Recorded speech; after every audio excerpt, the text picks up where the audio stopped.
Olá pessoal, hoje vamos falar sobre simplificação do uso do aparelho de ultrassom, começando pelas noções básicas do funcionamento de um aparelho de ultrassom.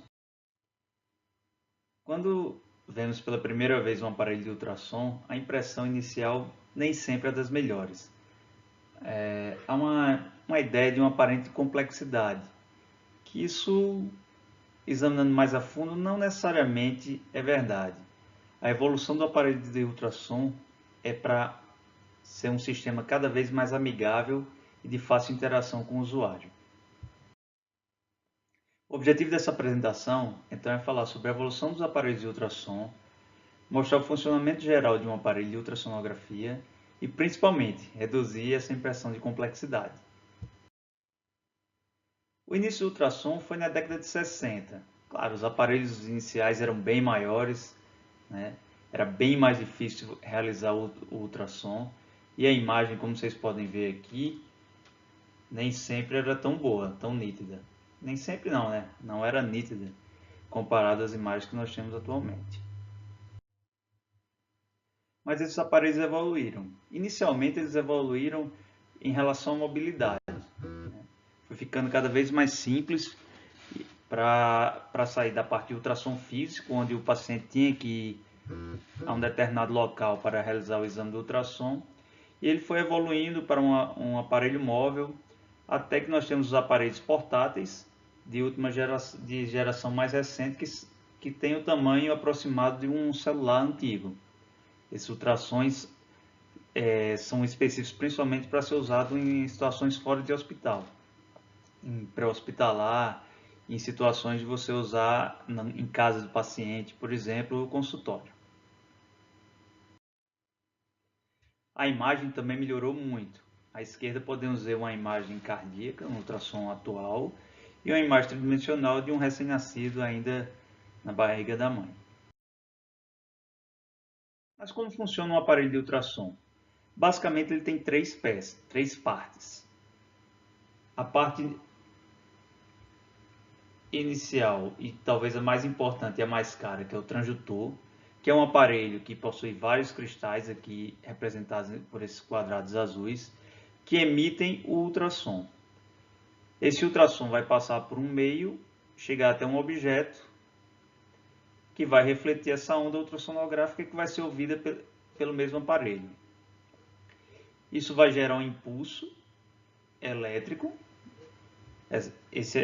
O transdutor vai fazer a transformação da onda acústica em impulso elétrico, que vai ser avaliado pelo computador e posteriormente vai transformar isso em uma imagem. E isso é o funcionamento básico de um aparelho de ultrassom. Então aqui como funciona um transdutor novamente? Ele emite uma onda de ultrassom, reflete no objeto e volta para o transdutor. Esse som vai ser transformado em um input elétrico que vai ser traduzido pelo aparelho e vai mostrar na tela do seu aparelho de ultrassom. Tá, e aí uma pergunta que às vezes aparece é, nós conseguimos ouvir o ultrassom? Não, não conseguimos. A nossa capacidade de ouvir som do ser humano situa-se entre 20 e 20 mil Hz de frequência. Já o uso do ultrassom como diagnóstico, ele é iniciado a partir de 2 MHz e vai até 200 MHz. Isso é a banda ultrassonográfica do aparelho que é usado. É a banda ultrassonográfica do diagnóstico. Então, bem distante do que nós conseguimos ouvir. Aqui novamente esquematizando o uso do aparelho de ultrassom, as suas três partes principais. Então, relembrando, é o transdutor, né, que vai emitir a onda acústica, que vai refletir no objeto, transformar essa onda acústica em onda elétrica, que vai ser traduzida pelo computador em uma imagem na tela. E como forma essa imagem na tela? Espacialmente, ela leva em consideração o tempo, que é a imagem que o som chega no objeto e retorna para o transdutor. Quanto mais tempo demorar o retorno do som, o computador interpreta que está mais distante essa estrutura.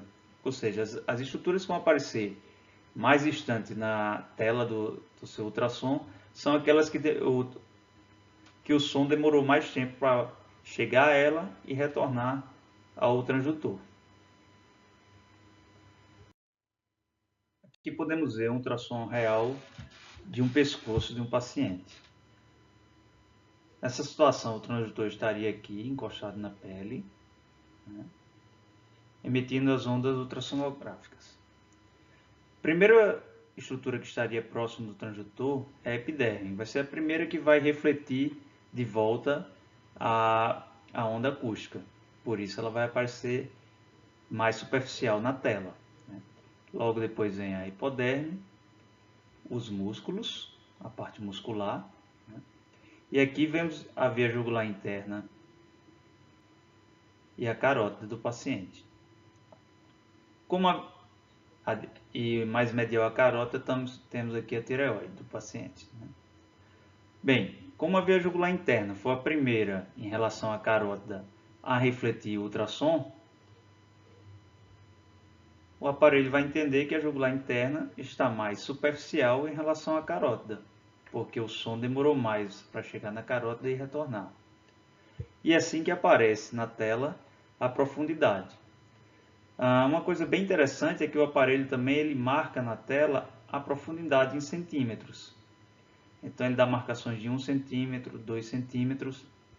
E caso tivesse estruturas mais profundas, iam aparecer aqui 3 centímetros, 4 centímetros e assim sucessivamente. Então, pessoal, essa é a forma bem simples como um ultrassom funciona. Espero que vocês tenham entendido que ele não é tão complexo como inicialmente aparenta, né? E assine o canal Ultrassom em Pacientes Graves, que teremos novas apresentações para desmistificar a complexidade do aparelho de ultrassom e mostrar como ele pode ser usado por todos em um ambiente UTI, pronto-socorro e pré-hospitalar. Até o próximo canal, apresentação.